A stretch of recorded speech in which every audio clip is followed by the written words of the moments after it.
You want me to tell you how to be a successful trader? Come in a little closer, because this is it. I cracked the code on how to trade. I guarantee you're going to win 85% of your trades if you do this.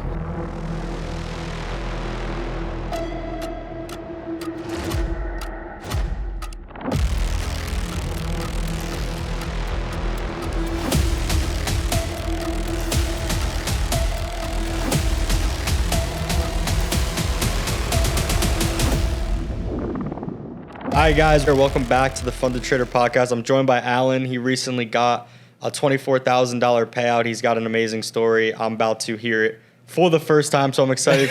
I'm excited for you to be here, Alan. Welcome. Mind you, this was not tested out beforehand.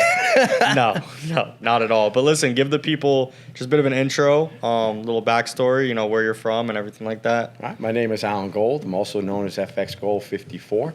I've been trading for about 20 years now.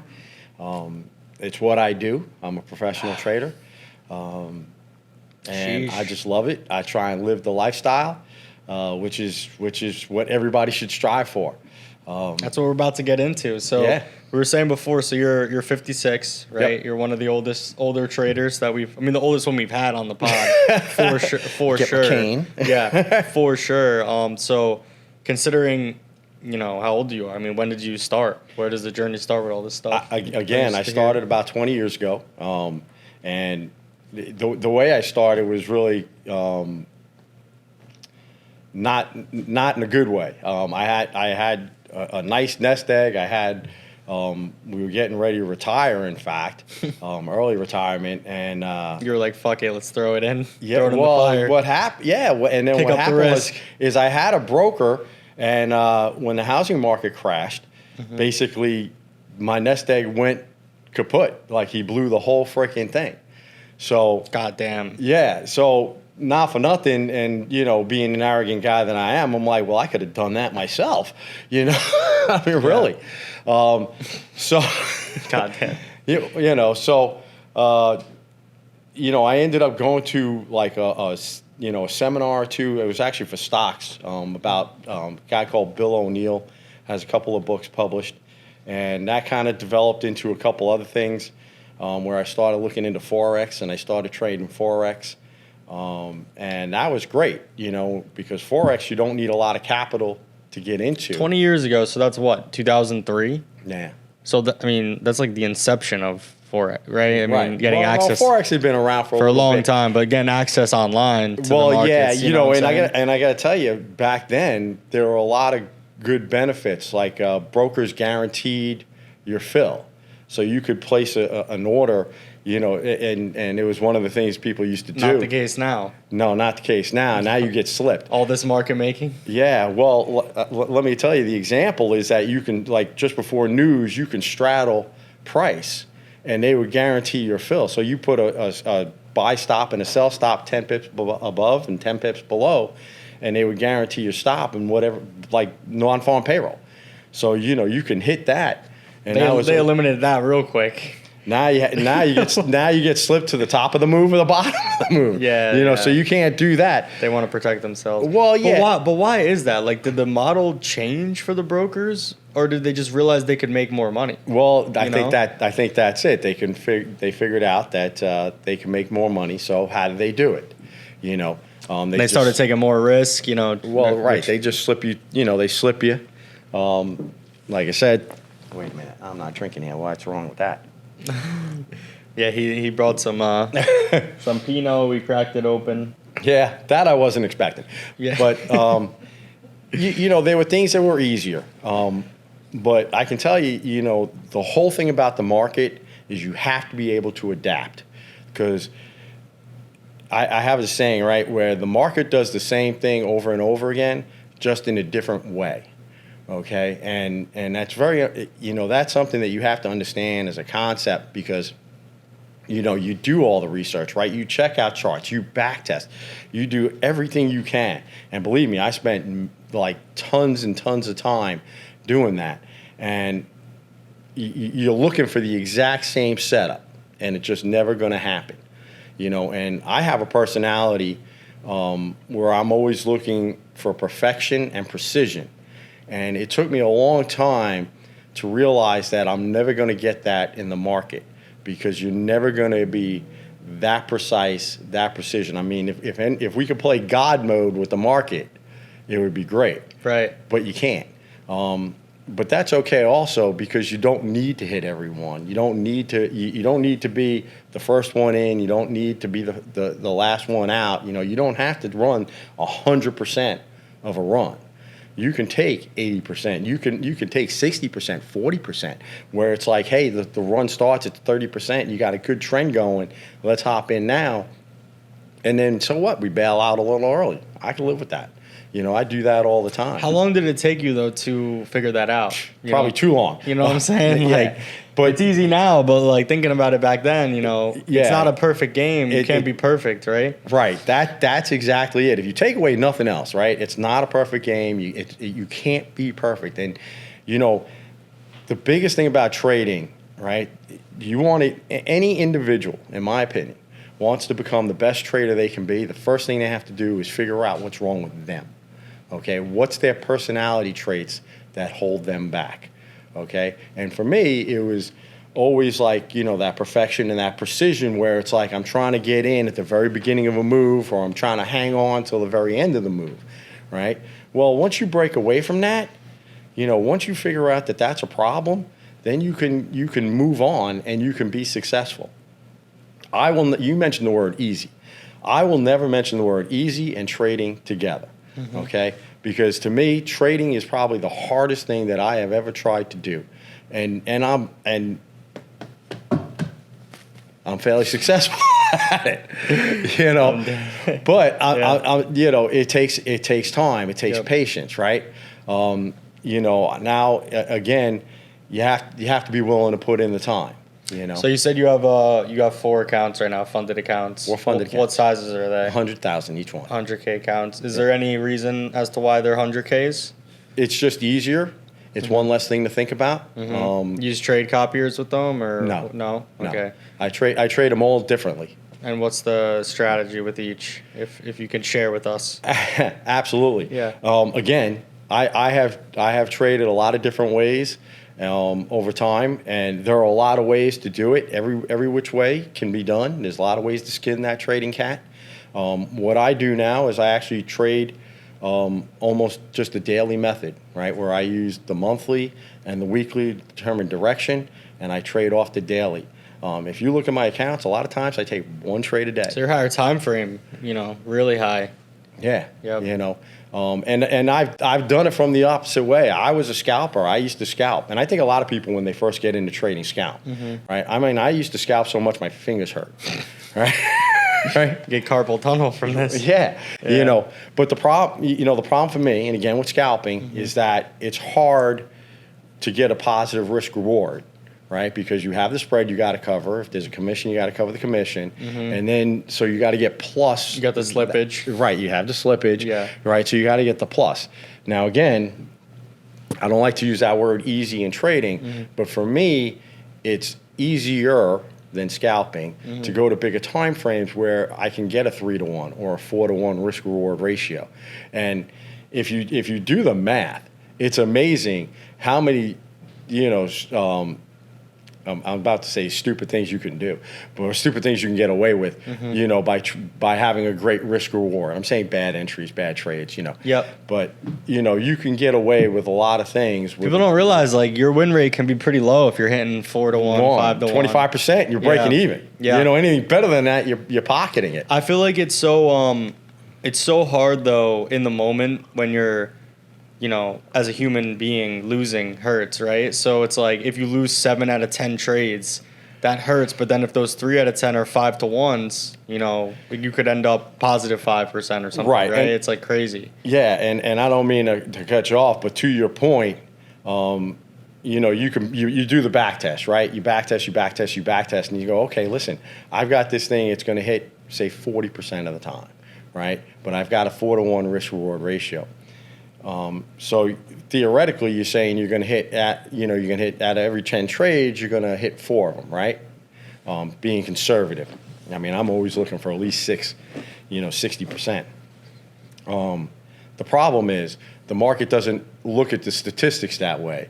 You can lose 8 in a row, right? Right. Before the market decides to give you, you can lose 10, 20 in a row before the market decides to give you that winning streak. Yep.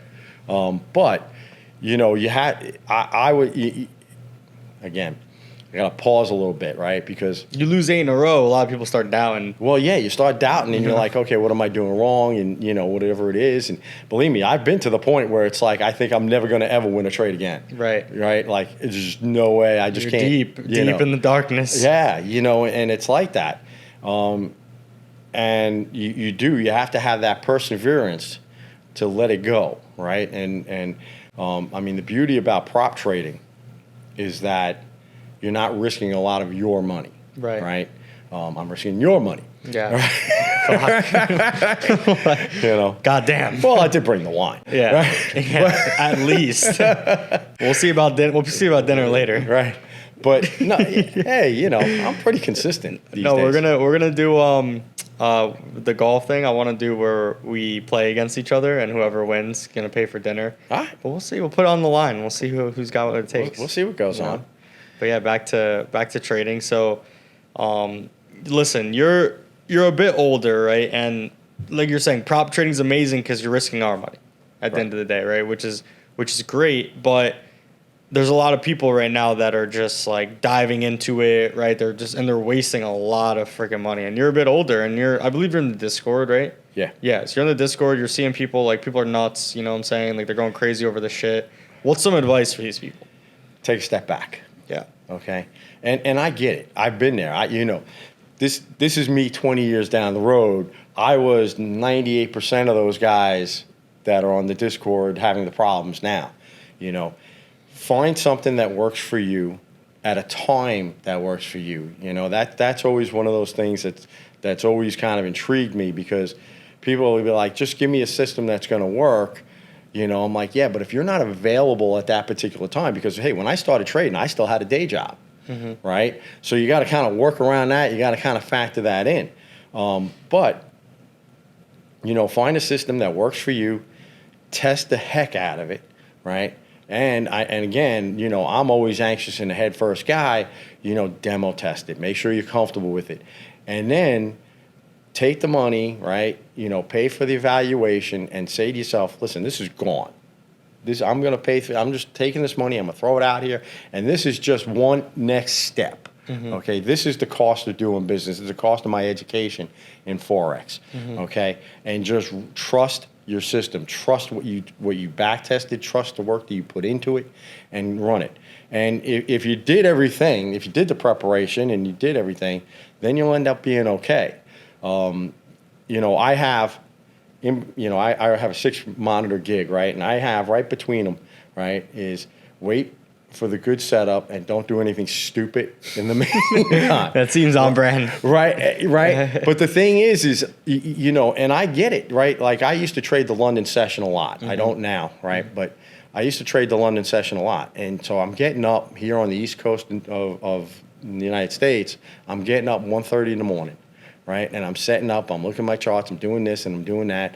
And it's 2:00. I know a lot of people doing that right now. Right, yeah. It's 2:00. You have the European Open. 3:00. You have the London Open, and I'm waiting. It's 4:00 and it's 5:00, and I'm going, God damn it, where's this setup coming? Yep. So you start getting anxious, right? And it's like next thing you know, you're entering a trade because I've been sitting here for 4 hours and I haven't placed a trade yet. Forcing trades. And that is a bad habit. There are days when just don't trade at all. And, if you can accept that, if you truly accept that, you'll end up being better.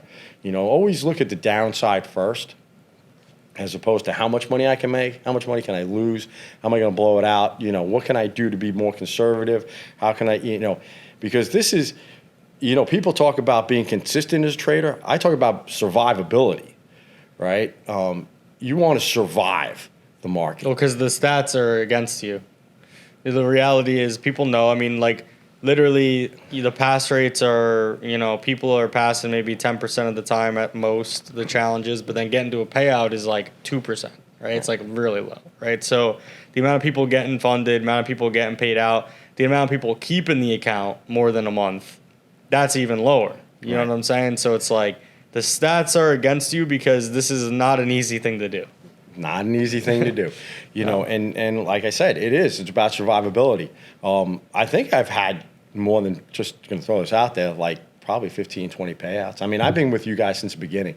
Really? Yeah. Oh, let's go. I appreciate that. Yeah. Let's get it. Oh, yeah. I appreciate the support. Let's Yeah, get oh, it. yeah. I mean, Blake is really the reason. Okay. You know, I used to follow him on YouTube, and I know he's kind of a distant partner now at this point. Yeah. But, you know, but that's how I found out about you guys. I've been with you guys.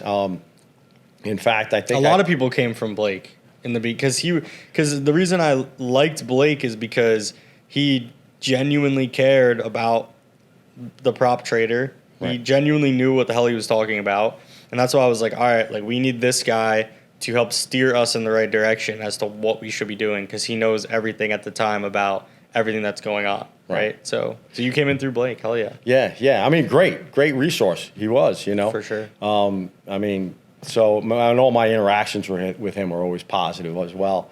But yeah, you know, so I've been with you guys since the beginning. Lots changed. Yeah, a lot of positives. You guys crazy. are you know, I love the fact that you have diverse account types, which works for me. You know, I think that's a real positive. There's a lot of good stuff, you know. I mean, listen, how far back were you? Like, were you day one you started with us? Pretty close. Pretty close? Cause yeah, I mean, because day one was rough. Like, Yeah. I think we were monitoring the accounts because at the time there was no technology. We were monitoring the accounts, giving you guys like FX books or something. Oh yeah, no, I wasn't there. Okay. Yeah, it was day one was rough. Yeah, Like, it was early. No, I like I said, I was short. You know why? pretty You know short. why? Because Blake didn't actually put anything out there until we improved some things. Like we launched and then we waited and I had a community. We brought some people in. We improved some things, and once we, got to a certain level, then it was like, all right, Blake, we're actually able to be put out there in the world. You know what I mean? So Yeah. yeah. Okay, so that's the reason why then. You Yeah. know, I mean, like it wasn't long after that because I trusted Blake. Mm-hmm. You know, I had been following him for a while. So the fact that he was affiliated with you guys was a definite plus. Mm-hmm. And so that was it, and it's been great since. That's a long time. About 2 years. Yeah. Yeah. Almost about. That's dropping the bucket. I've been trading 20 years. Yeah. So, I mean, you've been in the game for a while. But Yeah. before the Funded Trader, were you trading with prop firms and stuff or no? Okay, so You were following Blake, so you were looking into stuff. Yeah, well, you reel it back a little bit further, right? One of the first prop firms that people probably never heard of is called the Apiary Fund. No, I've never heard of it. Yeah. Right, they're out in Utah. It's a whole different model. Mm-hmm. They were highly into education as well. So you would kind of go through their whole. They called it a beeline because apiary is bees, and so you went through their process and they funded you. But it was different. When your starting account was $2,500, okay, and then you had to be profitable again for whatever it was 3 months, and then they kicked it up to 5,000. So that was Slow drip. It was a slow drip, but you got to understand this was before there was anybody. Yep. This was before Top Step, right? And then before FTMO. Right. And before this one you're talking about, it was just like go to Wall Street, pay 10,000 or something. Right. I mean, you could do that. But I mean, they were a great bunch of guys because I met them also. But again, that was kind of their process, but great company, just not as, as the prop firms developed, it becomes a lot more. Yeah, they were really low risk. Yeah. Right, they were really trying to vet people, bring people in, start them off small. Right. Right, what was their core business, you think? Well, the core business was the education, Okay. and that's the way it worked. And then they kind of shifted away from that, unfortunately, a little bit, because the lead trader, this guy Sean, great guy, he is an unbelievable scalper, right? And he has these segments, Trader on the Street, where he'll go out and he'll literally pull a couple people off the street and, it's like, I'm going to trade whatever money I make today, I'm going to give to you, right? And it's like, how much do you make in a day? Well, this is what you can make That's wild. Yeah, He's like a ninja. and he would do it, And the problem is, he's so good, right? And that everybody goes, everybody watches and like, well, I can do it. I can learn it, And like I said earlier, I'm a pretty good scalper, but it's very hard. I found it just from the economic standpoint. I mean, How long were you scalping for in the career? Years. I mean, I still do it from time to time. Sometimes you lock in. Yeah, sometimes Get in the scalping seat. Well, yeah, sometimes you see the market, and I'll digress to this just because you have this question here, right? I analyze the market every day, right? I do the weekly, I do the monthly, I look at the daily, I take into consider recency, right? Like if I see a pair that's shot up 3 straight days and the amount that it's gone up exceeds the ATF, okay, well maybe then I'll take a counter trade, right? Along with that, I kind of put a confidence level on, which is probably the only subjective component that I have on each of those, because when I look at the market, right, sometimes I'm like, okay, it's going up, it's going down. There are other times I'm like, I have no idea what it's doing, right? And it's true. And I'm like, those are the days when I need to be like, okay, honey, we're going to the beach, right? Because I'm not sure what the market is doing. And if I stay here, I'm going to get in trouble, right? But, there are days, like I said, where it's like, okay, the market's doing this. It's pretty easy. Let's get a little bit of a pullback, and jump in, or not even a pullback and jump in and go and scalp a little bit, so I still do it, I still have the fun a little bit, but I do it's never really planned or scheduled that way. If you're like in a more, swing trade, intraday trade, will you start to scalp within that trade? No. Okay. I keep all the trades separate. Okay. So if you have 4 accounts, right? Like you have 4 accounts, 4 funded accounts. What is like plan A, plan B, plan C, plan D? Okay. Are you trading some of them the same, or what are you doing? The methodology is similar, but never the same. I usually don't trade the same pairs on the accounts. Mm-hmm. I usually switch those pairs up. But there is some consistency. I do use support. I use resistance. I use the daily ATF is a big tool that I believe in. Just trying to project where the market might go, in that day. But no, I don't. I'm not generally trading them the same. The methodology, like I said, may be the same. But I have, over 20 years, I've done a lot of stuff. You heard of MTI, right? They do phenomenal job with Fibonacci's. I've run through their class, so I do have a Fibonacci background.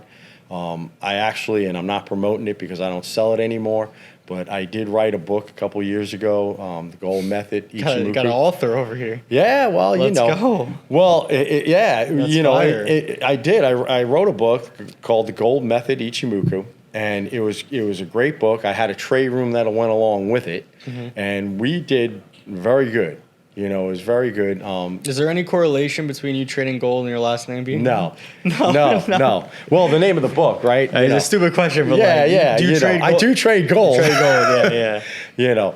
But there's no correlation. Hey, I don't care what market I trade. I don't care if it's going up. I don't care if it's going down. As long as I can predict it. I run into this with non-trading friends. Mm-hmm. They're like, well, do you think that news is going to be good for the dollar or bad for the dollar? And I'm like, to tell you the truth, I don't care. And I have to have that degree of separation because I need to look at it objectively because I don't want to be like, well, I need, it'd be good for the United States for the dollar to go up. Or it'd be good for the United States for the dollar to go down, right? No. You don't care either way when it comes to the business. No. Yeah. It's professional, right? It's straight line.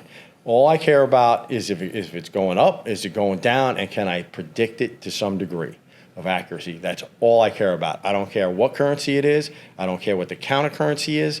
I just don't, because that's the way I need to be. I need to have that separation. I can't be worried that, well, my mortgage rates are going to go up if the dollar goes down or something like that. I can't be concerned with that. Right. And how do you create the separation? Like, I just don't care. Psychologically. Psychologically. You're like, fuck it. Well, that's exactly it. Okay. It's fuck it. I don't care. I distance myself. Some of my friends talk about like, well, don't you read up on this and don't you read up on? No, I don't. But what do they know? What are they talking about? You know what I'm saying? Well, right. I mean, they read Bloomberg, they read this, they read the Times, and I mean, there are a lot of intelligent people. The thing is I am a technical trader, right? I do what the chart tells me to do. And here it is. You want me to tell you how to be a successful trader? Everybody ought to come in a little closer because this is it. I cracked the code on how to trade. I guarantee you're going to win 85% of your trades if you do this. If the market is going up, you buy it. And if the market is going down, you sell it. It's really... And all the questions are like, what time frame, this and that, right? It doesn't matter. Yep. It doesn't matter. If you have a trend, right, just buy it. If it's going down, sell it. You just have the patience. Yeah, absolutely. People used to kid around about the fact that, trading is a 50-50 proposition, because, you have a 50% chance of winning or losing. But that's not true. Because you have to deal with stop losses. You have to figure out where you're getting out, right? I mean, yes, maybe you get direction right 50% of the time, but where you get out and where you on both ends of it. Trading is a pretty technical thing, right? Like, what do you feel is the barrier to entry to get in right now to trade? Well, like, do you got to be super smart? Like, there's stuff to figure out for sure. You don't have to be super smart because I'm not super smart. Right. Like I said, I think before we started, I was telling you I've been getting my son into trading, and he is smart. He is super smart. What does he think about you coming out here, and hearing about your payouts and shit? He's like, what the fuck's going on? He likes those. Yeah. But it's almost annoying. Yep. Right. Because there are concepts that took me 3, 4, 5, 6 times to grasp, and I'm like halfway through the sentence explaining it to him. It's like, oh, okay, like this. Yeah. How old is he, your son? He's 22. Okay. All right. He's ripe. Yeah. He's ready. And he's traded with me before. He's just graduated actually with his degree in cybersecurity, made Dean's List the last 2 years. Let's go. Yeah. That's you and him. Yeah. That's huge. And he's been kind of actually working a little bit towards the automation end of it. Okay. So if you see me buying more Royal Challenges, he's flashing his genius a little bit. So with the cybersecurity, does he have? He took some courses in like programming and stuff. Oh, right? He taught himself all that. Right. It's one of those things where he gets interested in stuff. He taught himself Japanese. Jesus Christ. Yeah. Okay, it's like I want to learn Japanese, and he literally taught himself Japanese. Okay, you got like a messiah over here. Yeah. So Jesus. If it interests him, he'll do it, and he'll do it full bore. Otherwise, he couldn't care less. Right. That's kind of it's interesting. I mean, listen, the more that we get the access to this information. I mean, I'm 27, so I'm 5 years older than him, but still in the same, generation, quote unquote. Yeah. And it's like we have access to all this information, and it's getting to the point where it's like you really can just worry about what you want to worry about, learn what you want to learn. You know what I'm saying? Like be who you want to be, and everything else. Fuck that. You can learn anything online. It's like it's insane. There's no doubt. The technology these days is absolutely amazing. And I'm going to just a little tidbit here, right? Me and my wife were at dinner the other night for our anniversary, in fact. Mm-hmm. We're looking at the wine list, and there's nothing that we recognize. So we're trying to figure it out. I'm like, look, let's Google. And that's exactly what we did. We Googled the different ones. I'm like, we can ask the waitress, but she may or she may not know. I'm like, let's just Google it. And we found the one we wanted, and it's like. Think about like psychologically, like how empowering that is for you to really be able to find what you want. Anytime. Yeah. That's like me when I'm out to dinner now, like, yeah, I could ask the waiter. They say the same bullshit depending on what restaurant you're at. They don't give a shit, right? So I'm like, I just go on Instagram and I'll look at all the plates and I can see pictures of each one. And it's like, oh, that one looks amazing. And oh, I asked him about it. He doesn't even know what's on the menu. Right. Right. Yeah. We have that. Yeah. Like, it's like, you know what I'm saying? Like it's so crazy. I mean, listen, so you've adapted to technology, obviously. I mean, Oh, you're absolutely. trading all this shit. Like you're locked in. I mean, what's some advice? There might be some people, you know, around your age watching this. What's some advice for them if they're struggling with trying to get in with the technology and stuff? Again, it's interesting because, as I said, with the book, I ran a trading room for a long period of time, probably about a year and a half. And with that trading room, I had the full gamut. I had young traders, I had older traders, people who were retired and just looking to pick up extra money, and so. And again, it's the same thing, right? Patience, perseverance. Because again, you had talked about it earlier. You hit a losing streak. It's hard. Yep. It is psychologically hard to deal with that. And that's why you do need to have some kind of. You have to have some confidence, obviously. You have to believe in what you're doing, and really that's where.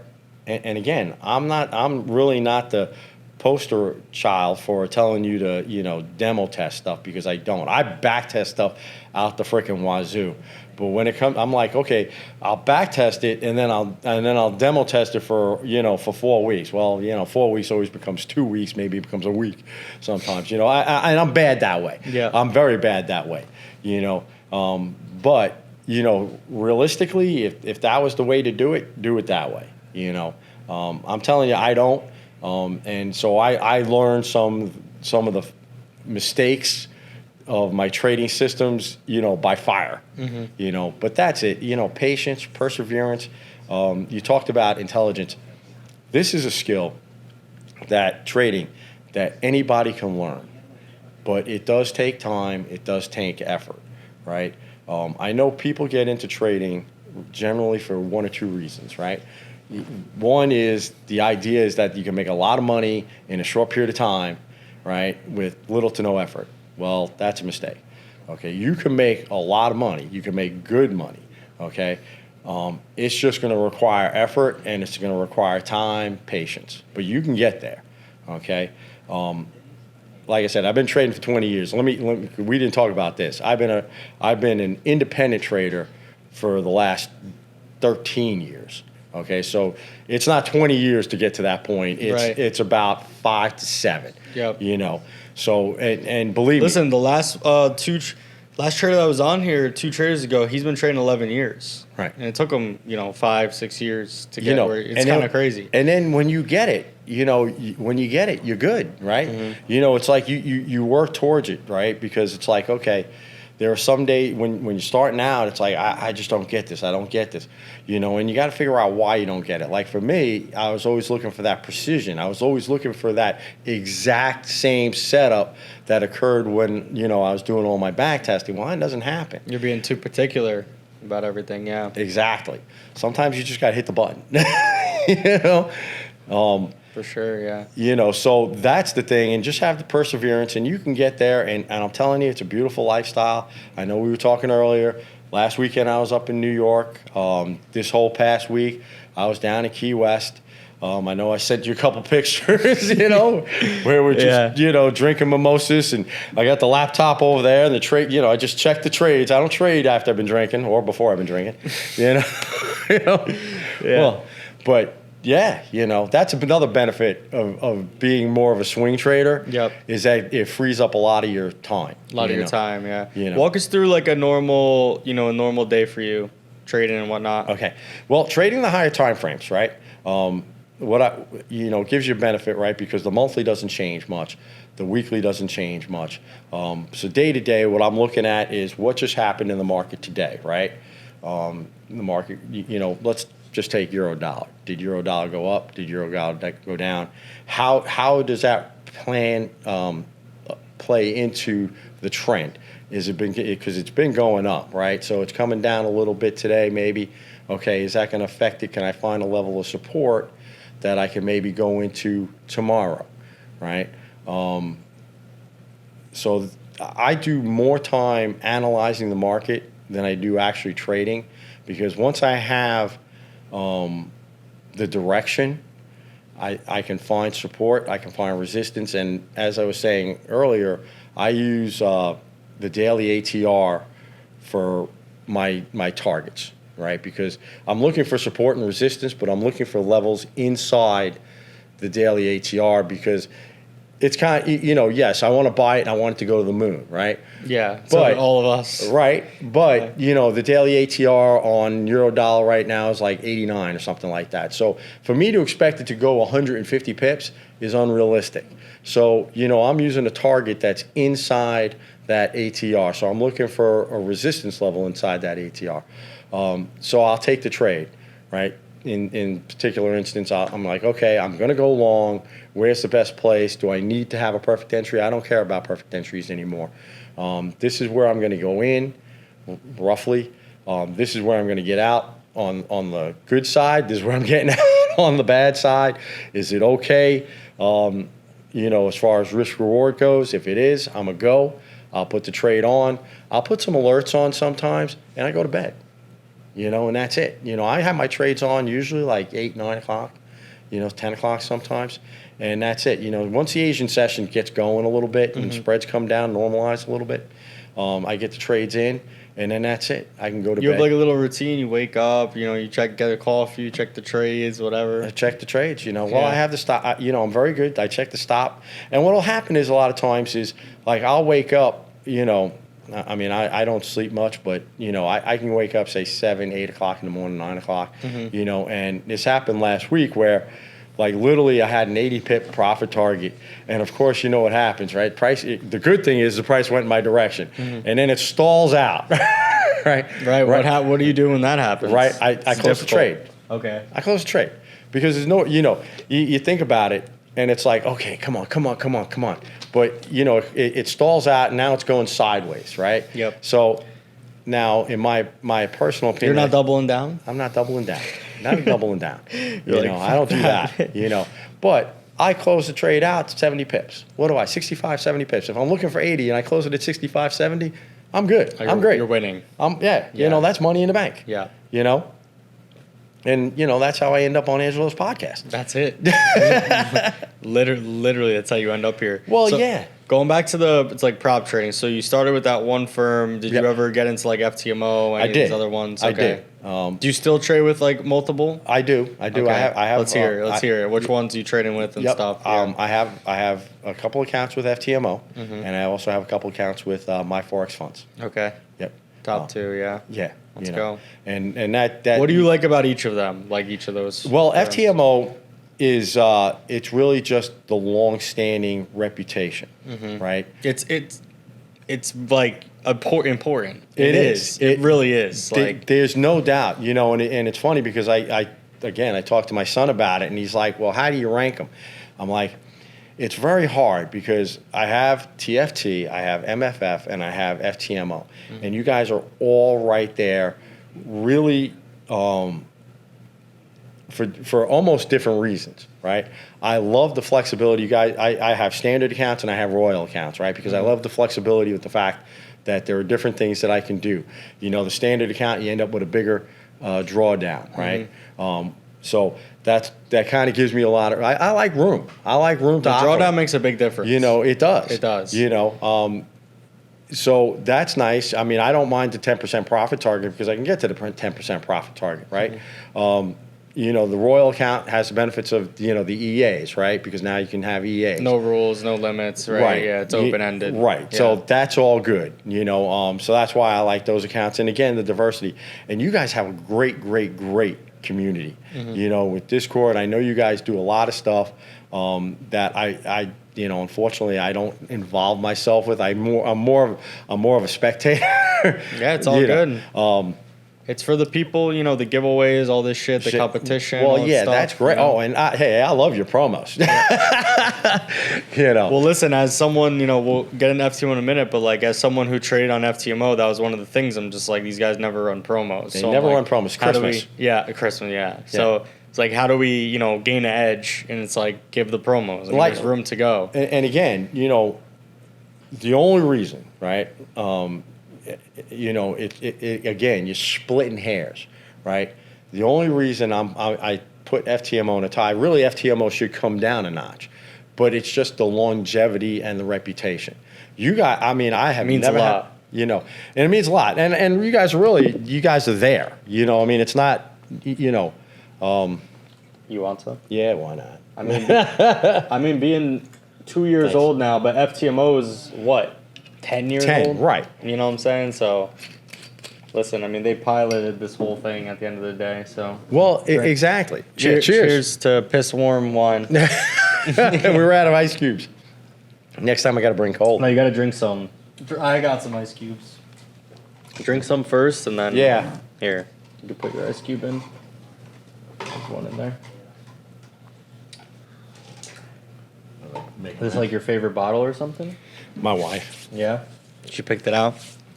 My wife, yeah, Shout out to her. Yeah, she's big on Pinot Grigio. She Okay. likes the champagnes. Champagne. Popping bottles. Oh yeah, That's trader lifestyle. it's Let's yeah. go. Let's Yeah. hear a little bit more about the lifestyle here. So The it's lifestyle. like you have, what's the work? You know, do you? I know some people are like, oh, I work for 90 days and I take a vacation, this and that. Like, what do you do? I kind of worry about it all the time, but that's just kind of my problem. But the beauty is you can go away, right? Yeah. I mean, I'm at home and I love my setup. You know, I have 6 monitors. I have a custom made trading computer. So I have my whole setup that I'm very, very, very comfortable with. I can get everything up. I can see everything, you know. But you go away, and this is really one of those disciplines you got to kind of work to too, right? I run off of VPS, right? So I have a laptop. I'm never going to do heavy trading off the laptop, just because I'm concerned about it. You know, I've become. Oh my God! Have I become the worry wart, right? You know, I'm concerned that something's going to happen. I mean, I have a VPS, and I think everybody should have a VPS, just because if you have a problem. This is why people should have VPSs. You're always going to have a connection. Your trades are always going to be on.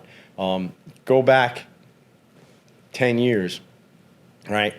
Used to lose internet, right? Right. I would literally drive up with my laptop to McDonald's and sit outside, hacking their Wi-Fi so I can manage my trade. I've done it before. I've done it before too. Yeah. So that's kind of old school. But there are simple things, right? The whole thing is you make everything as simple as you possibly can, and then you can enjoy everything else, right? I like that. Yeah, I mean, that's it. So we go away, right? Like I said, the monthly doesn't change much. The weekly doesn't change much. The daily is okay. I can see what's going on. If I trade a little bit more sparingly when I'm away than obviously when Let me guess, you're not scalping when you're away. I'm not scalping. No. I'm just looking for a trade that I can put on. I can set, a profit target, set a stop loss, and then go have a bottle of champagne, right? Let's go. Yeah, absolutely. Because that's what everybody should strive for. Yep. I mean, really, if you're going to be a trader, love it. Love the life that it can afford you, because you can trade from everywhere. Okay? I like that. You're going to love this. Yep. Here's the Let's next hear thing, right? 4 years ago, what I did was, and this concept came from Apiary, but what I did was I rented a house in Hawaii, right, on Oahu. And basically, it was a 1 month rental, and I got a 2 month option for 2 more months. And I told my wife, I said, "Listen, what we're going to do? We're going to go to Hawaii, and I'm going to trade." She's like, hell yeah. I'm going to trade, and we're going to stay there as long as I can generate money, up to 3 months, because her parents are here and my son is here. Right. But so she's like, okay. So we go to Hawaii, right? We have the 1 month rental, open-ended tickets coming back. I cut a deal with the local electronics guy where I'm buying the monitors, right? I had my rig shipped, and I did. I set it up, right there. So I had my rig, I had my thing, and we traded every day. A beachfront plane, walked out. It was beautiful. It was beautiful. And it was just one of those things, like, how cool could this be? Yeah. Right? Like, we're going to go to Hawaii, and we're going to stay there. As long as I can generate enough money to keep us there, we're going to stay. Putting yourself on the line. So, which is okay, which is good, No, it's a challenge. It is a You're challenge. not going to die. Like, Yeah, you know what I'm no, saying? we're not going to die. I mean, you're in fucking Hawaii. well, yeah, You got money on the side, you know? Let's not, I had the money for the flights back. Yeah. We know. Yeah. But it was great. It was just like, all right, absolutely what great. extra income can I generate so we can keep this going? You know, little lifestyle hack there. Yeah, I like that. And that was great. And well, because originally I was actually contemplating moving to Hawaii because of the time difference. Trade the What's the time? Yeah, what's the time? It's a 7-hour time difference. Okay. Right? Back or forward? Back. Okay. Right. Interesting. Well, right, because I used to trade the London session. It's a big time. Right. Well, but it's not though, because you think about it, right? It's 8 p.m. there is London. Yep. Right. True. Eight was Europe. 9 was London. Right. Yep. So it was great because we would get up in the morning, right? We'd go out, we'd exercise, we'd swim we had a beachfront place, just go out, jump in the ocean, whatever, play around all afternoon, come home, take a little nap, right? Well, because I got to be up for a couple hours, Yeah. But it was fine because we come back 5, 6 o'clock, we'd have something to eat. I'd crash for an hour and a half. I'd get up, I'd do my thing, and it was like 8 o'clock. I was usually done by 1. Right, and then I'm sleeping again. And I wake up whenever the hell I wake up. Do it again. That's fire. Yeah, it was, and it was great. It was great, and I would love to do it again. People want to know, how many months did you make it? 3 months. You made it 3 months? Oh, I made it the full 3 months. Let's go. And my wife was like, "Do we really need to go back?" Yeah. And it's important. Think of focus on the trading, right? But the trading is, and this was my other thing about trading, right? People get into trading for 2 different reasons, right? One is to make a lot of money fast. The other is because they want the excitement of it, the buy, and the sell. Again, big piece of advice. If that's a problem with you, if that's why you're doing trading, don't do that. What you do is you make money trading and you go have your excitement. You use the money and go have your excitement elsewhere, right? That's the way to do it. Like I said, I was in Key West this past week. Beautiful time. That's how I'm spending that money, that payout. Let's go. that nice, generous payout from you. And you have another one coming up? I got another one next week. What do you got coming out in payouts? It should be pretty healthy. I think it's about 8. Let's go. Yeah. Let's go. So it sounds like you got a lot. You got a shit ton of accounts right now. And it sounds like with the setup, because for me, right now, I'm running, this business remotely online. Right. And about, my last apartment 7 months ago, I had a setup, I had monitors, this and that. But then I graduated from there. Now I'm in a new apartment and I'm doing this thing where I refuse to work out of my apartment. I have membership at WeWork. I have an office I go to, and that's what I create the separation, right? But it's interesting because I work on my laptop now only. Right. And the reason I do that is because I train myself to be only working from there. So if I do have to travel, because I do travel considerably, it's not different at all from my current setup. So for you, as you're traveling, it does change the game a little bit. And do you think that throws it off or what? No, I don't think it throws it off because I've come to the point where I accept it. Hawaii was a whole different situation because, like I said, I had shipped my rig. I cut a deal with the local guy for 6 monitors and all my peripherals and all that jazz, Yeah, you were gamed up there. Oh yeah, well it was planned, so it was easy to figure it all out, so it wasn't any different, than being at home. Yep. The laptop is different. Again. Hopefully I get my son a little bit more incorporated, And what do you think's stopping him from getting into it? Confidence level. Yeah. That's just it. He's good, and I had him working a lot of things, running the setups for me where it's like, okay, tell me what you think. This is, analyze the market, what it did today, and tell me how does that fit in the way we trade. Should we be buying it? Should we be selling it? Or should You're trying to figure out his role. Sitting on the sideline, Yeah, you're trying to figure out his role. Because, at the end of the day, man, you're not going to force the guy to do something. You know what I'm saying?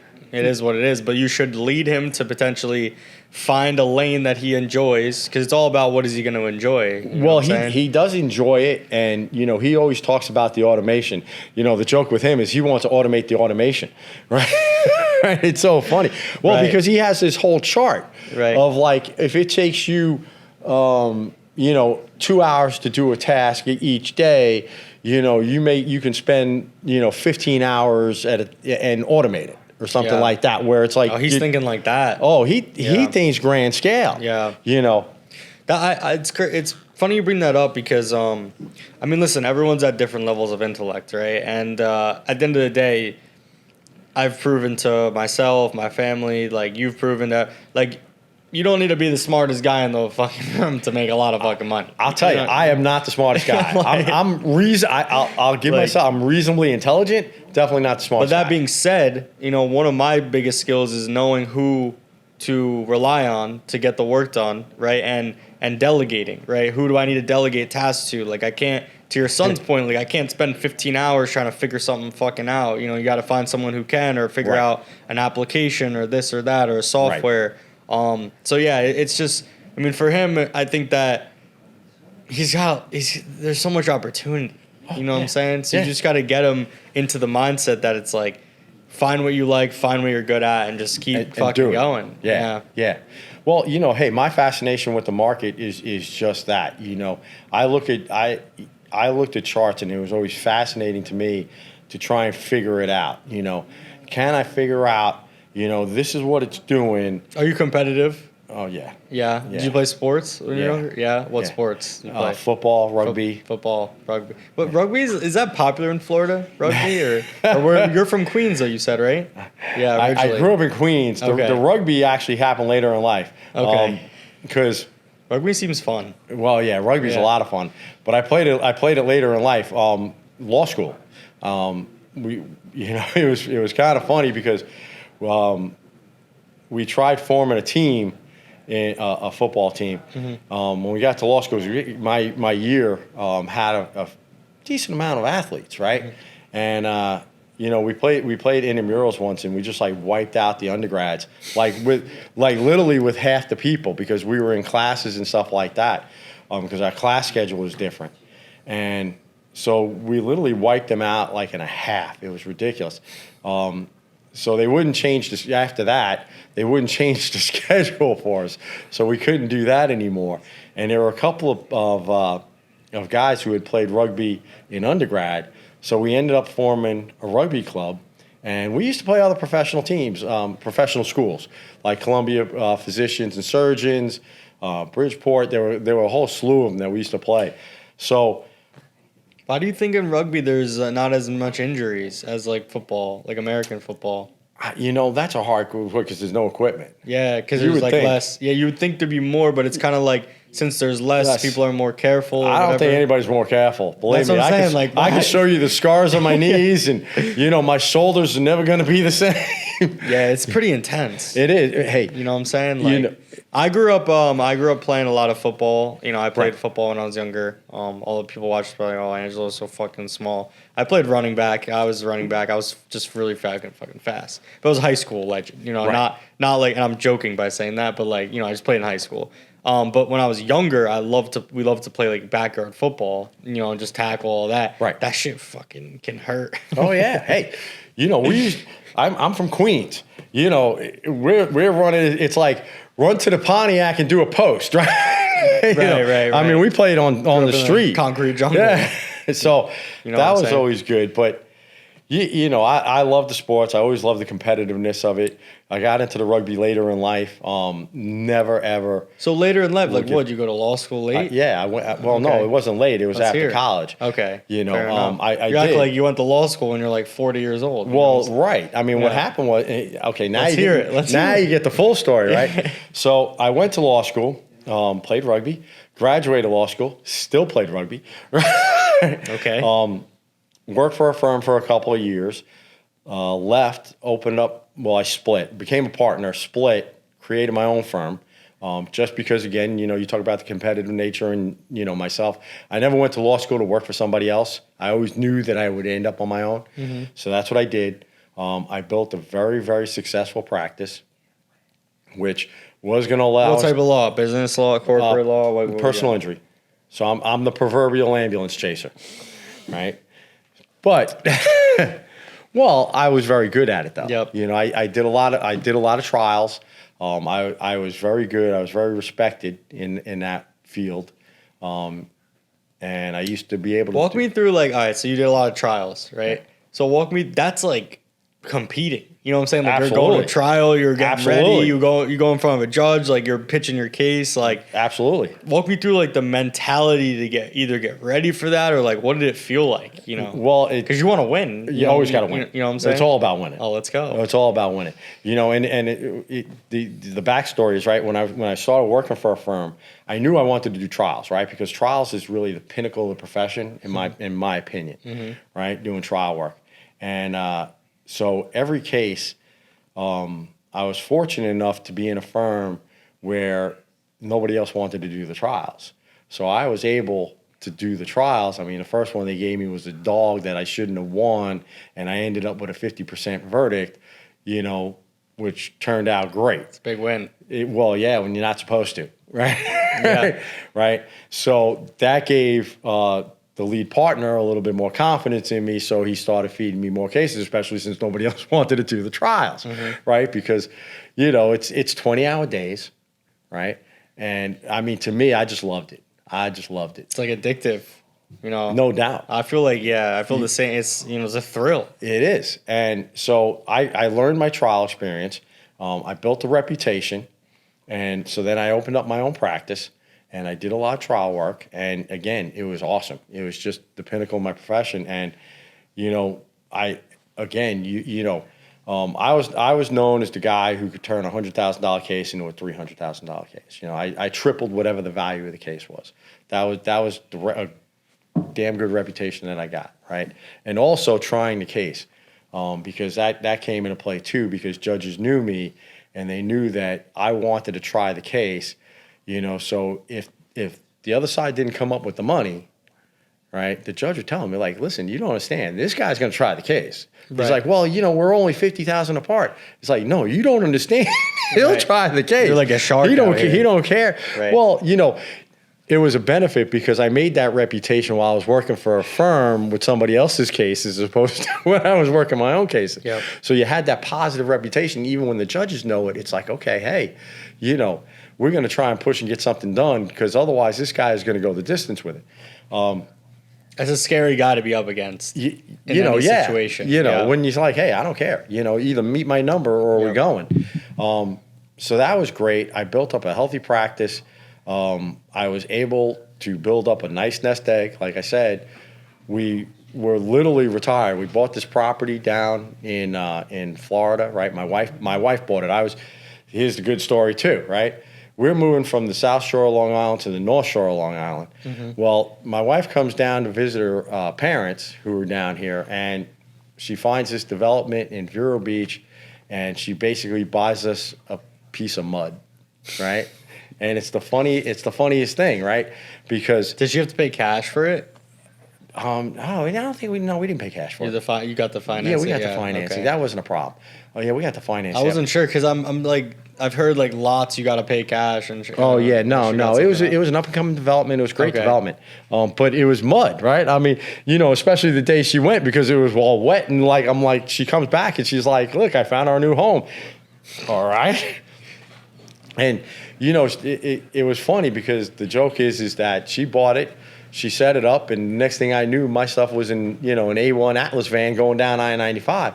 And she made a very valid point was that when I was doing trials, because I was in a trial during this whole period, right? It didn't matter if I was, you know, there, you know, in the same house, because once I'm doing a trial, it's 20-hour days, and it's all I'm focusing. Like even when I'm at dinner, I'm not there, right? Because all I'm thinking about is the trial. So she's like, it doesn't matter if we're here 7 states away, you know, you're doing the trial. And she's like, I'm like, okay. And it was the best thing we ever did. It was the best move we ever made, you know. Unfortunately, after we moved, right, and I was commuting for a while, I was mentioning it earlier. I had a broker who blew up my nest egg, So that all kind of went out, and like I said, I could have done that myself. Man, that's tough. Yeah. Right. So when that happened, like, what was? I mean, that was probably a pretty low point. You know what I'm saying? Like, well, it was definitely a low point because I'm like, okay, now what do I do? I sold the practice, right? I hashed out a lot of stuff. I sold the practice, made nice money, and the money's all gone now. that's crazy. It is. Yeah. You have no idea when you're like, okay. A lot of people were affected by this shit. It's like, okay, we're going to go sit on the beach now and enjoy everything. And now it's like, okay, now what do we do? And my wife is a nurse by practice. So she kind of had to, she kind of get pressed back into service. Yeah. But I was commuting back and forth. Luckily I had enough firms, and it was kind of interesting because the firms that I used to beat, they were hiring me per diem to do their trial work. Do the trials, yeah, for them. So that was good for a couple of years, but it's pain in the ass, traveling from, flying. It sucks. Yeah, because I'm up there for a couple of weeks or whatever it is, and, it's just a pain in the ass. So, but that worked for 2 or 3 years, and during that time, I learned how to trade. Really, like I said, that's crazy. well, yeah. So you were like on the side, kind of like full time with both, trying to figure it out. Yeah. And then, like I said, for a little bit, we were generating enough money. And then I was able to leave, to stop going to New York, stop doing the trial work, and then just stay down here and trade and generate. And, the benefit of a prop firm, this is where the beauty, one of the biggest beauties. When you have your own account, right? And let's say it's a $50,000 account, right? And you have expenses because, and again, you're 27. At the time, right, I was in my 30s. I have a wife. I have a house. I have a mortgage. I have a son, right? So your expenses are, let's just say $5,000, right? You have to make that each and every month. We know they're more, but right, of course it's more. But the let's call it 5,000, right? But the thing is this. So I'm just using numbers, right? Yep. So you have 50. Well, let's start with 100,000. How's that? 100,000, 5,000 in expenses, whatever it is, yeah. right? If you make 105,000, right? You make 5,000 that month. That's fine. You cover your expenses. You don't have anything extra to do money to do anything extra, right? If you make 8,000, yes, you can do a little extra. If you make $2,000 though, what are you doing? Well, you still need the 5, right? So now your trading capital of 100,000 is now 97 because you still had to take that 5 out. Well, you do that for 2 more months. Now you're down to 92. Now you're down. Right. So your performance is like so critical. Well, right, because now you start pressing because now it's like, okay, my initial capital that I needed to trade with is now diminished. So now I need to now you start pressing, right? Now I need to trade bigger lots, this, that, the other thing. That's how you lose more. Right. Yeah. So the prop firms, obviously, it's a big, huge benefit there because you're paying, and again, don't raise the rates on me. But you really are, you're paying a minimal amount, and if you look at it strategically, right, it's roughly $500 for an evaluation, right? Yeah, 100K. Right? Yep. For 100K, right? You do 2 of them, right? So it's $1,000. If you end up with a funded account, right? You fail one challenge, but you get the other one to the funded level. Well, you now have a $100,000 funded account for the cost of $1,000. Yep. Right? That's a beautiful thing. It's insane. Yeah. Well, it is. It's actually insane. And now, you can be, if you have that mindset and you have that realization, right, you can say to yourself, okay, let's do this. We can be conservative. We don't need to trade that aggressively, right? And then the first thing you do is you get that first payout, which, not for nothing, but you're giving me half that back, right? Because that $1,000 now becomes $500 because you gave me because of the refund, right? Well, I take that refund and I just stick it into another challenge, yep, right? Because that's how we're going to build and that's how we're going to grow, yep. And I mean, you guys, I got to tell you, one of the best things that you guys have that I don't think any other prop firm has is you can have $600K in funded accounts, yep, which I intend to be there soon. Soon to be $1 million. Right? Really? Yeah. Oh my God! Yeah, but we're gonna do. I need more water for you. Yeah, really. Soon to be $1 million. Yeah. Wow. We're gonna be doing it up. Yeah. That's awesome. That's awesome. But you also allow more in evaluation accounts. Yep. And it's interesting because it's you talk about the pressure of trading, right? If I take 2 evaluation accounts, or 3 or 4, whatever it is, and the theory is listen, we're going to trade euro dollar this one, we're going to trade pound dollar this one, right? And we're going to run our daily methodology. If one of them makes it, we're in good shape, right? And now I can have more accounts, right? So now I get a payout, and I take the refund, and I take an extra 500, and I buy 2 more, right? And I just roll it, right? And I'm like, now we're building, Yep. And that whole thing where it was like, okay, it wasn't like 600,000, you couldn't go over the 600,000 level. Now it's you could have 600 plus 1.2. Well, now you just blew my mind because we're talking about doubling that. Yeah. Yeah.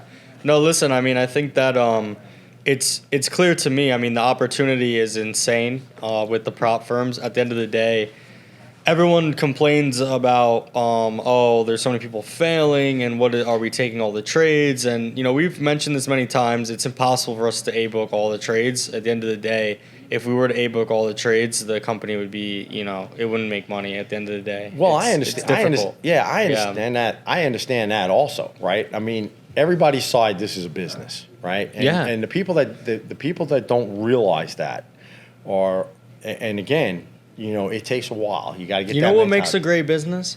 Makes a great business is something benefits the business as much as it benefits the customer. Client. Right.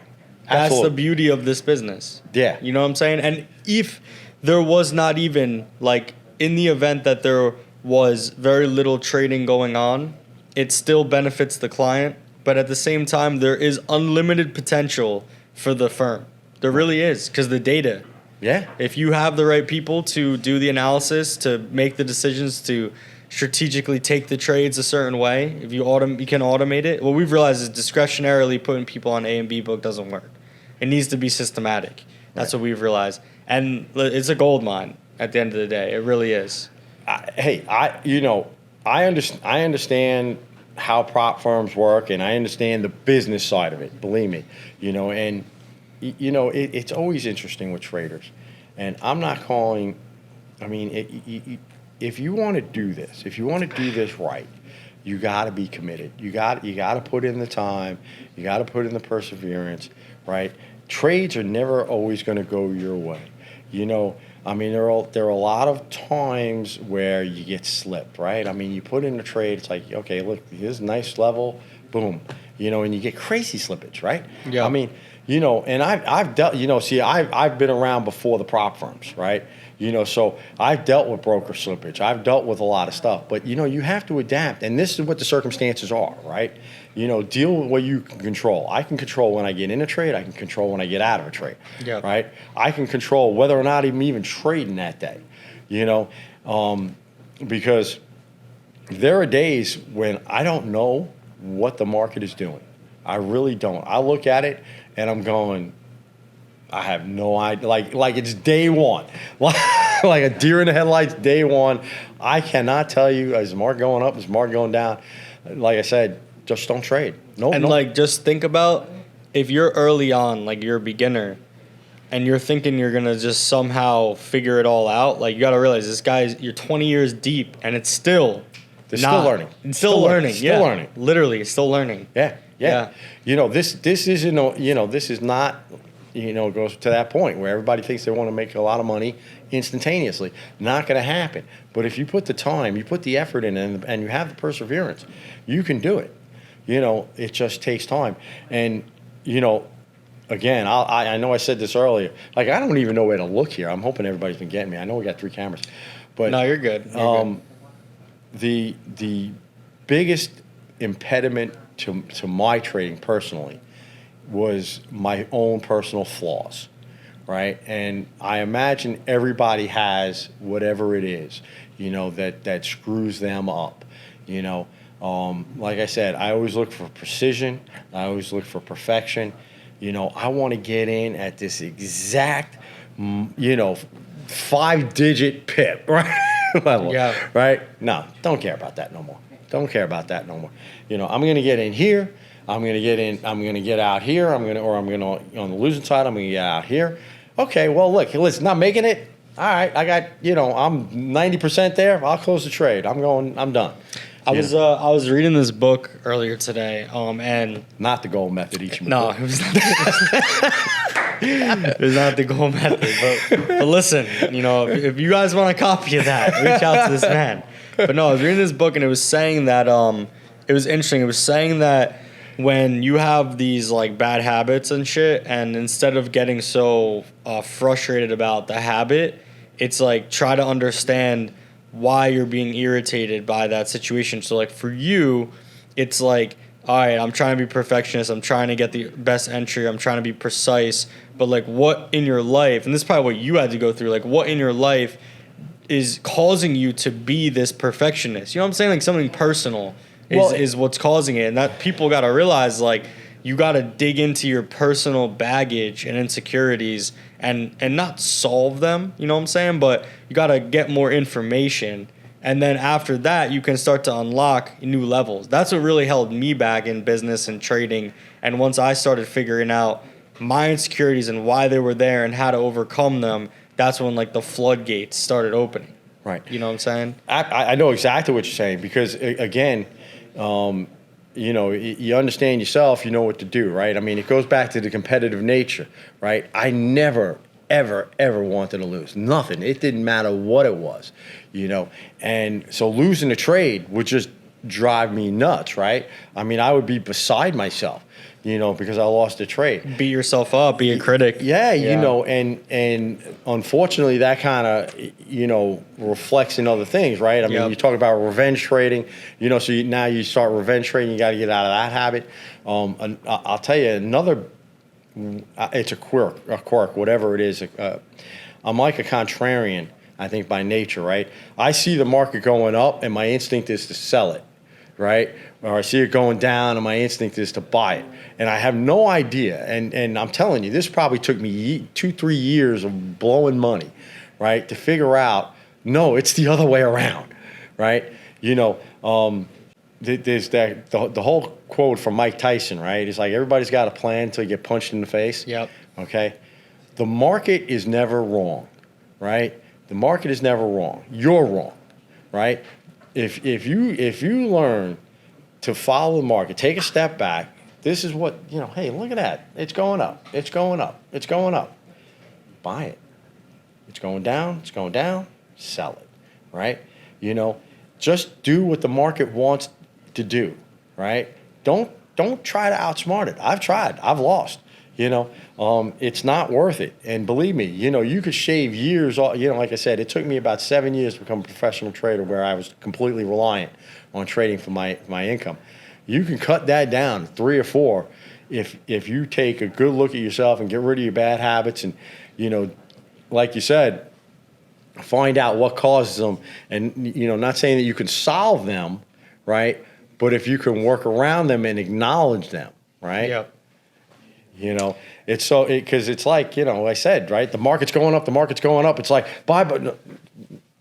This button. No, we want to buy it. The market's going up. We want to buy it. We don't want to sell it, right? Right. So interesting. So that was something you struggled with. Yeah. Because you're just like, I'm gonna be right about the market going the opposite direction. Yeah. And that ain't the way to be. It's not about being right. No. It's about making money. It's about making money. It's about making money. Don't need to be right. Yeah. So there's some younger people in the prop firm game that are making a shit ton of money right now, right? Like an unbelievable amount, hundreds of thousands of dollars at a young age.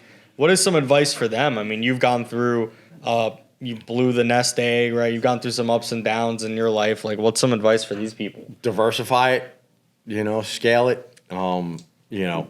Whatever you're doing, keep on doing it, but diversify it. And so this country is in a mess, and the market's a mess, and the inflation's high, but gold is neutral, and like the dollar's still valuable. It doesn't make sense, right? All this shit that's going on. So diversity is definitely key, but it's like, what's your take on all this shit that's going on right now? Well, again, to tell you the truth, I don't know. Yep. Like I said, I don't involve myself with, the financial ramifications of the country, which is really, as an American citizen, I guess it's a piss poor approach. Yep. But I need that separation, because the moment I start caring about, which way, what gold should do, or what dollars should do, on a personal level, Yep. then there's no way for me to bleed it out. The other thing I would say is balance. You need balance in your life. I spent a lot of time, right, learning how to trade, back testing stuff. I mean, I would back test stuff ridiculously. You have any software or stuff you use for back testing? Oh, I use paper. I'm old school. I used to do paper, and there was software that came out later on and stuff like that. But who trusts software? Yep. Like MT4, right? Their strategy tester. It's a starting point.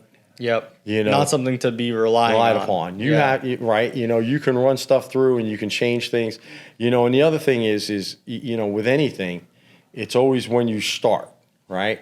Like people I know will run the MT4 strategy tester and the optimization, and then they're surprised when they get different results. I'm like, you don't understand, right? The strategy tester and the optimization, it's starting from the day you start, right, till the day you end. Okay? If you start any other day, you're going to have different results. Yep. Right? But, you have to build that in. It's like, how do you make sense of that? I mean, the best, in my mind, if you can run a strategy, quote unquote, through a simulator and you can see what the results are. But I've always thought that if you're going to trade discretionarily, like based on your own decisions, you should really just go on TradingView, like whatever, use the replay button, simulate the candles through, make decisions in the market as you're looking at them being printed, and then teach yourself to hold the trades and stick to your rules. I always felt like that was a strong way to be backtesting, but obviously people just want to use the softwares and all this shit, right? Well, right, because you put it in, you go out to lunch and you come back and you get the results. No, TradingView is great because they do have that replay. Yeah. Do you trade? So what do? Do you MT4, MT5? Do you trade on your phone? Like, what do you do? Oh no, I never trade on my phone. Yeah, that's a big no. I just don't. It's the confidence level that the trade's going to get screwed up. Yep. And you said you use a VPS. Absolutely. So for those that don't know what a VPS is, it's basically like a remote machine, right? So you can log in from wherever, so your connection's always stable and stuff. It's a virtual personal server, right? Yep. And what it is it's just on all the time. I always wonder how they back it up. But because they never lose internet. They never lose. Wild, yeah. Well, yeah, because they never lose an internet connection, right? So, if you have a trade on, right, and it's there and it's done. I mean, you can leave your machine on all the time, but I'm down here in Florida. We have what do we have down here? Xfinity, right? Depending. I believe, yeah. Xfinity is kind of a funny thing, right? Because I've had this happen to me where, they shut down the internet from like at 2:00 in the morning, right, till 3, right, for scheduled maintenance. Right, and I called them up, and I'm like, sounds like ACAP. I'm like, what? right? Well, that's the European Open, right? Yeah. Right? And I'm going, what are you guys doing? It's like, oh, well, it's scheduled maintenance. I'm like, well, do you have a schedule? They're like, no, we don't know when we do it. I'm like, so how's it scheduled? Right? It's like it's the antithesis of being scheduled. You just do it randomly. Yeah, it's like, and it drives you nuts, right? And it's just a reliability thing. You can get them. They're cheap enough. And believe me, it's worth whatever you spend on it, because you have the reliability and the dependability that it's up and it's running. Your internet is up, everything's up and running. And, you mentioned ACAP, right? Like, does quirky things. These guys. The thing about trading is you keep it as simple as you can and you don't worry about things that you can't control, right? So, for instance, like with me here in Vero Beach, they turn off the internet to do scheduled maintenance whenever they feel like, it's scheduled maintenance, but it's random, or it just goes out. I mean, they have outages too. So you get a VPS, I don't have to worry about it. I don't have to worry about it. The trade is on, it's going to run, and it's going to be fine. you know. And you can log in from wherever. And I can log in. You're going to worry about your machine, this and that. Exactly. Yep. Exactly. I mean, I do all the analysis on my own computer, but the actual trading, it's all on the VPS. You know, and that helps too when I'm away, and because I have a laptop, I'm not trying to trade. I don't have all these things, on the laptop. I just log into the VPS, and it's all there on the VPS for me. Yeah, makes sense. Well, listen, we're going to wrap it up. What are some goals for you coming up? Well, apparently, I want to be the first $1 million TFT trader. That'd be something. That'd be something else. That's goal number one. We're working on it now. It's going to be coming out hopefully in May. Okay. So we're going to start working on it now. But yeah, other than that, what else? What other goals? Like I said, along with my son, who's big at automation, I want to see if we can start automating some strategies as well. That'd be sick. Well, yeah, and the idea is, you have the personal knowledge, right? You know how to trade, manually. I could trade, I have rules. I have different ways I can trade. I could trade Ichimoku. I can trade Fibonacci. I can trade off the cuff. I don't recommend it, scalping every once in a while. But, if you have the rules and you can automate them, well, now life is a whole ton of a lot easier because now, because now you get to go enjoy your life even more, right? The goal for me is to be able to get to the point where it's either all automated or my son's running it, which I can consider semi-automated, right? Yeah. But yeah, where you're just enjoying life. You're enjoying everything.